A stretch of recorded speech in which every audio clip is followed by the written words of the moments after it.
ABO incompatible transplant के बारे में हमारे पास ये आए और इनका टाइटर होता है। जब ये हम ऐसे ट्रांसप्लांट करते हैं तो उनको टाइटर्स बोलते हैं कि एंटीबॉडी लेवल का लेवल क्या है खून में।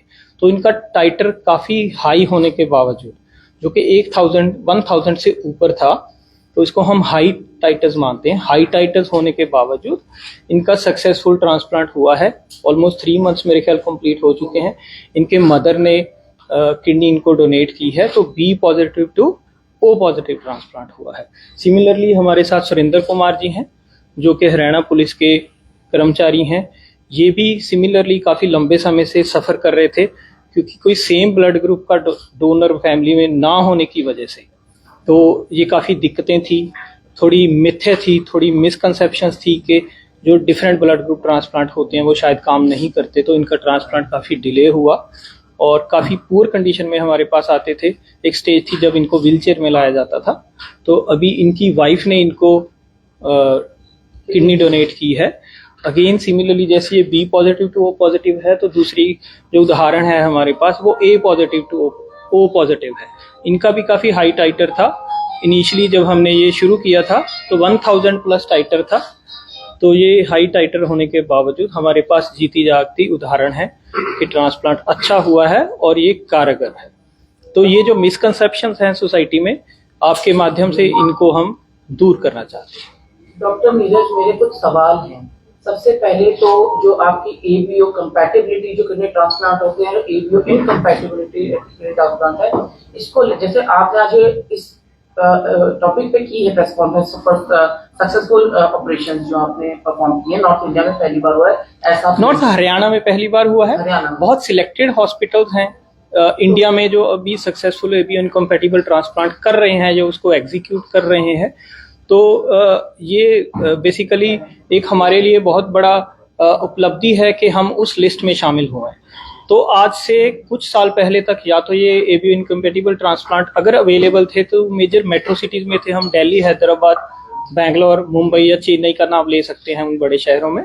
तो इन पेशेंट्स को या तो दे वर सफरिंग ऑन डायलिसिस, और या इनको बड़े शहरों में, दूर इलाकों में जाना पड़ता था। और क्योंकि कोई भी ट्रांसप्लांट ऐसा नहीं है कि आप आज आए और कल आपका ट्रांसप्लांट हो जाएगा। इसमें एक प्रॉपर प्रोसेस है, और वो process anywhere between 1 month to 2 months का समय लगता है। तो किसी एक, मान लो चंडीगढ़, पंचकुला या कुरुक्षेत्र या कोई यमुनानगर का मरीज कल को कहे कि मैं किसी चेन्नई के बड़े अस्पताल में जाके ट्रांसप्लांट कराना चाहता हूं, तो वो इतना इजी नहीं है, वो इतना प्रैक्टिकल नहीं है। क्योंकि 2-3 महीनों के लिए किसी दूर सिटी में रहना, सफ़र करना, पूरी फैमिली ने जाना, तो ये इतना संभावित नहीं था।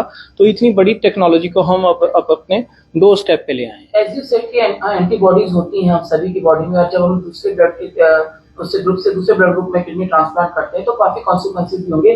पोस्ट सर्जरी, पोस्ट ऑपरेटिव किस तरह के प्रोटोकॉल्स हैं, क्या इसमें हमें ध्यान रखना पड़ता है उसके बारे में? क्योंकि इस मामले में किसी को कोई जानकारी है नहीं, पहले तो इस तरह के ऑपरेशंस के बारे में जानकारी नहीं। जी बिल्कुल। बेसिकली ये जो दिक्कतें आती हैं, ये ओ पॉजिटिव ब्लड ग्रुप के पेशेंट्स में खासकर पाई जाती हैं।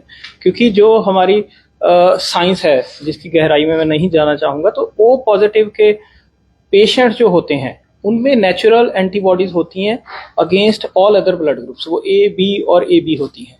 तो उसका हम पहले एक टाइट्रेशन करते हैं, उससे कैटेगराइज करते हैं कि कितना हाई लेवल है, और अकॉर्डिंगली उसके वेल डिफाइंड प्रोटोकॉल्स हैं जो पिछले 20-25 सालों में दुनिया भर में रिसर्च हुई है। उसके हिसाब से प्रोटोकॉल्स बन गए हैं। उस प्रोटोकॉल्स के अकॉर्डिंग हम ये तय करते हैं कि कौन सी प्रक्रिया से उनके खून की सफाई की जाए।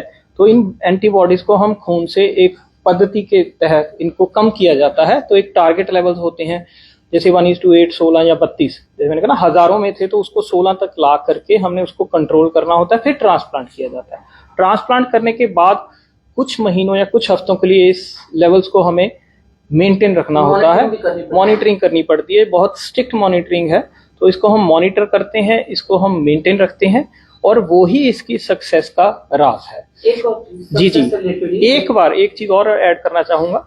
अगर फर्स्ट मंथ हमारा मान लिए 1 से 2 महीने कंप्लीट हो गए, तो उसके बाद हम कह सकते हैं results of ABO incompatible and ABO compatible और ऑलमोस्ट इक्विवेलेंट, क्योंकि बॉडी उसको एक्सेप्ट कर लेती है, जिसका कि साइंटिस्ट के पास अभी तक पूरा जवाब नहीं है कि वो क्यों एंटीबॉडीज को इग्नोर, एंटीबॉडीज ब्लड में सर्कुलेट होने के बावजूद, जिसका लेवल पहले 1000 था, अभी हमने 16 अचीव करके ट्रांसप्लांट किया, हो सकता है 3 महीने बाद वो दोबारा 1000 तक चला जाए, बट बॉडी उसको अकोमोडेट कर लेती है। इस साइंटिफिक प्रोसेस को नाम ही अकोमोडेशन का दिया गया है।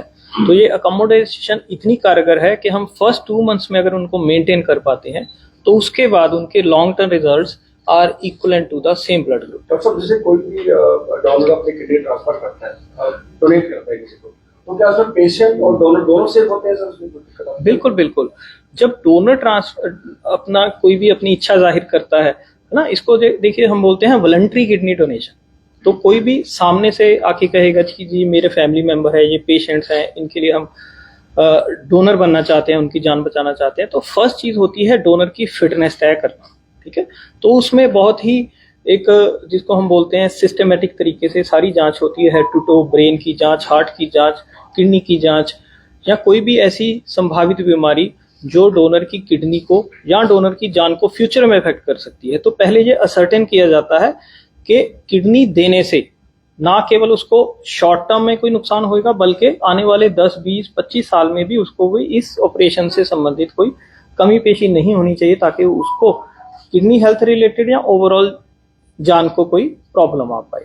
तो हम जब ये असर्टेन कर लेते हैं कि donor is fit to donate 100%, not even 90%, उसके बाद ही उसको फिट डोनर घोषित किया जा रहा है। उसके बाद पेशेंट के साथ मैचिंग की जो प्रोसेस है वो शुरू की जाती है।